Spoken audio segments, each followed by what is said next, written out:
দুবাইয়ে মার্কিন ঘাঁটি লক্ষ্য করে তেহরানের হামলা এবং বিমানবন্দর বন্ধ হয়ে যাওয়ায় সেখানে বসবাসরত ধনীরা বিপাকে পড়েছেন।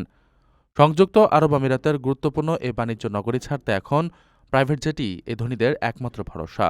ফলে বিকল্প পথে দেশ ছাড়ার হুড়োহুড়িতে ব্যক্তিগত বিমানে ভাড়া আকাশ ছুঁয়েছে।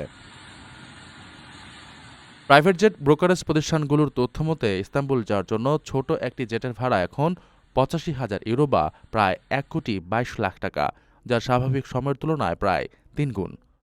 এছাড়া রিয়াদ থেকে ইউরোপ যাওয়ার ভাড়া ঠেকেছে প্রায় $৩.৫ লাখ। এমনকি মস্কোগামী চার্টার বিমানে একটি সিটের জন্য এখন গুনতে হচ্ছে প্রায় ২০,০০০ ইউরো।